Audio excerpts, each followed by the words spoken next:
네, 오늘 새벽에는 열왕기하 14장 말씀을 가지고 특별히 오늘 남유다 왕 아마샤의 행적을 반면교사 삼으면서 신앙은 끝까지 자라가야 합니다라는 제목으로 함께 은혜를 얻고자 합니다.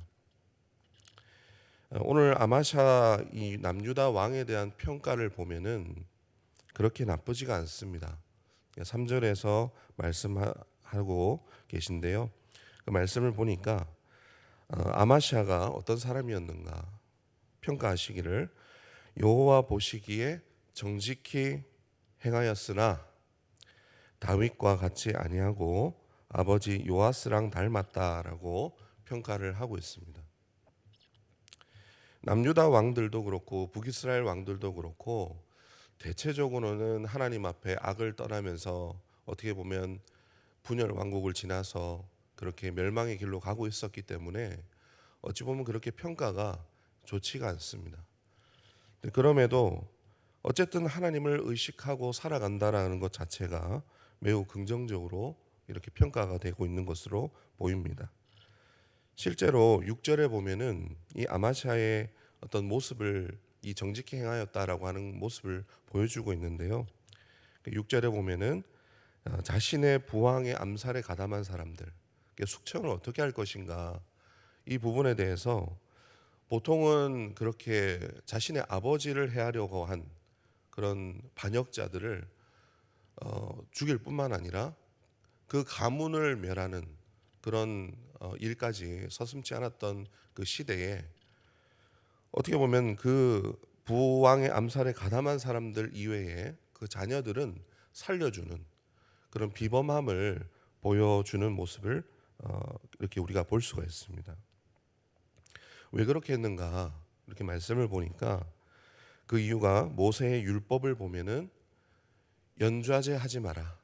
그러니까 개인의 죄는 개인에게 묻고 끝내야 된다라고 하는 주님의 말씀이 있었기 때문에 그 말씀을 따라서 죄는 그 아버지 때로부터 끊어야 된다. 이렇게 그 자녀들에게 그 개인에게 책임을 물지 않았던 것입니다.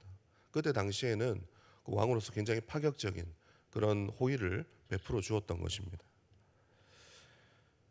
이렇게 좋은 모습을 보이면서 참 좋은 왕의 모습 면모를 보임과 동시에 참 아쉬운 부분이 뭐냐면 성경이 이런 아마샤의 긍정적인 평가에도 불구하고 그에게 결점이 있었다라고 이렇게 부정적인 평가도 함께 담고 있습니다.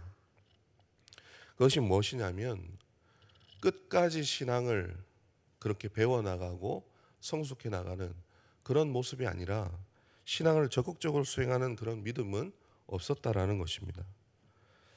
그래서 이 부분을 이제 4절에서 말씀을 하고 있는데요. 4절을 보니까 우리가 익숙하게 보는 본문이죠. 뭐라고 말씀합니까? 산당은 제거하지 아니하였다.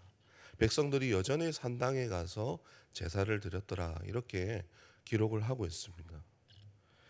사실은 산당이라고 하는 것은 여러분 무조건 좋은 것, 나쁜 것은 아닙니다.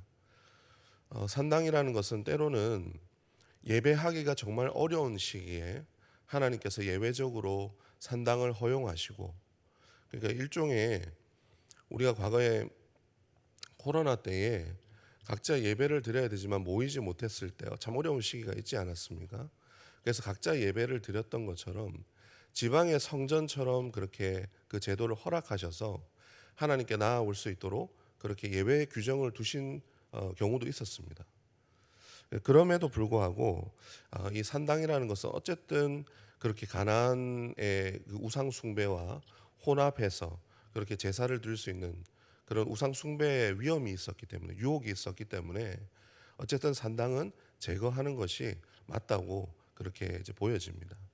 그래서 왕이 즉위를 하면 가장 먼저 수건 사업이 무엇이겠습니까? 성전을 중심으로 신앙을 회복하고 혹은 이 산당으로 퍼져 있는 그런 우상 숭배를 가장 제거하는 것이 수건 사업이었다라는 것이죠. 그래서 우리가 성경을 보면은 산당을 제거했는가 제거하지 않았는가로 이렇게 평가를 그렇게 하고 있는 것을 볼 수가 있습니다. 그런데 오늘 아마샤의 왕을 이렇게 보니까 그렇게 하지는 않았습니다. 오히려 그 제사 산당을 남겨두는 이런 모습을 이제 보이게 되는데요. 이것은 어떻게 보면 정치적인 결정이라고 볼 수 있습니다. 그렇게 흩어져서 산당에서 제사장들이 그리고 그 가까운 백성들이 거기서 제사를 드리는 것까지는 좋은데, 만약에 그 산당들을 다 없애버리면 그렇게 편의를 보고 있었던 제사장 그룹이라든지 백성들이 원성이 올라오게 되고 반발이 있을까봐 두려웠던 것이죠. 그래서 왕들이 산당을 쉽게 제거하지 못했던 이유가 바로 또 이런 이유가 있었습니다. 이런 아마샤의 반쪽짜리 신앙이라고 할 수 있죠. 반쪽짜리 이 신앙은 금세 바닥을 보이게 됩니다. 이후에 에돔과의 전쟁을 치르게 되는데 하나님께서 도와주셔서 큰 승리를 하고 그 난 뒤에 벌어진 일을 보면 참 엉뚱하게 이 사람이 가고 있구나라고 하는 것을 볼 수가 있습니다. 승리를 하고 나서 욕되리라고 하면서 하나님이 멸하셨다, 그러니까 하나님이 도와주셨다라고 그가 인정을 하면서도 하나님께 영광을 돌려야 되는데 그렇게 하지 않고 전쟁이 끝난 이후에 엉뚱한 행동을 하게 됩니다.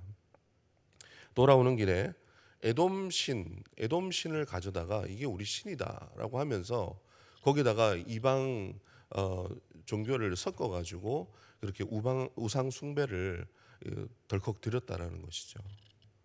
이 내용은 역대하 25장에 나오게 되는데, 이때 하나님께서 크게 진노를 하십니다. 진노를 하셔서 참 하나님이 그 가운데서도 참으세요. 어떻게 참으시는가? 하나님의 사람을 보내셔서 그를 책망하시고 회개할 기회를 주십니다. 그런데 아마샤가 어떻게 했을까요?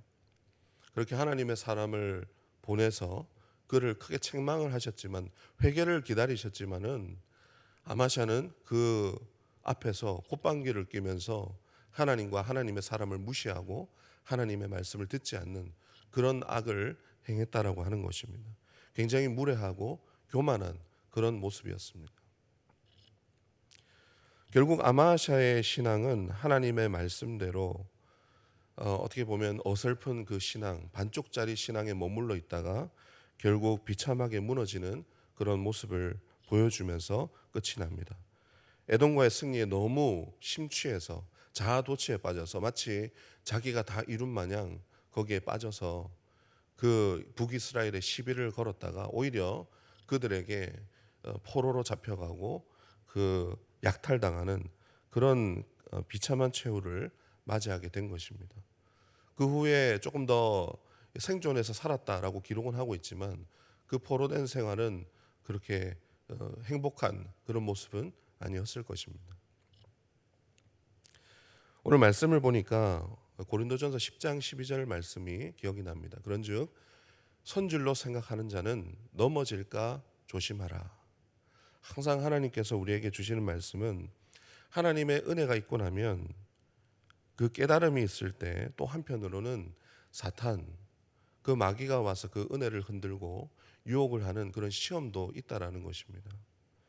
마치 내가 은혜를 받고 내가 다 아는 것처럼, 그것이 마치 전부인 것처럼 그렇게 자아도취에 빠져서 있다 보면 그 내 앞에 있는 걸림돌들을 보지 못하고 넘어질 수도 있다라는 것이죠. 그래서 우리는 항상 평생을 하나님 앞에 배워야 하는 자세로 그렇게 살아가야 합니다. 우리는 하나님께서 계시해 준 만큼 그렇게 알지만 그렇다고 해서 하나님을 다 알 수 없습니다.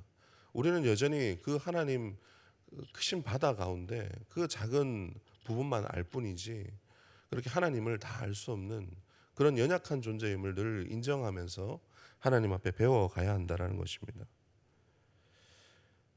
내가 부족하고 더 하나님께 또 배워야 된다라는 그런 겸손한 자세로 우리의 신앙을 늘 하나님 앞에 또 내어드리면서, 하나님 오늘도 저를 가르쳐 주십시오. 오늘 은혜를 받았더라도 더 그렇게 곡식이 익으면서 고개를 숙이는 것처럼 그렇게 하나님 앞에 겸손하게 나아가야 된다는 것입니다. 오늘 이 아마샤의 참 좋았던 모습이 있었지만 반쪽짜리 신앙이 결국 무너지는 것을 여러분은 항상 기억하시고, 내가 끝까지 주님 부르시는 그날까지 겸손하게 주님과 동행하면서 오늘도 제가 주님 배우겠습니다, 그렇게 주님 앞에 겸손하게 동행할 수 있는 저와 여러분 되기를 주님의 이름으로 축원합니다. 기도하겠습니다. 하나님 아버지, 우리에게 하나님과 말씀을 성경을 통해 계시해 주시고 구원의 길로 은혜를 베풀어 주셔서 감사합니다. 그러나 하나님의 은혜를 입었다고, 하나님 좀 알게 되었다고 마치 내가 신앙에 통달한 것처럼 입술과 마음과 또 행동으로 또 교만하게 할 때도 있습니다. 이런 모습이 있다면 하나님 우리를 책망하여 주시고 우리가 주님 앞에 늘 겸손하게 주님 부르시는 날까지 주님의 뜻을 깨달으며 살아가는 우리 모든 성도들 다 되게 하여 주시옵소서. 그렇게 할 때 내가 아니라 오직 주님만이 내 삶에 그 영광을 받으시고 주님의 선하심이 우리의 삶에 드러날 줄 믿습니다. 감사드리며 우리 주 예수 그리스도의 이름으로 기도드리옵나이다. 아멘.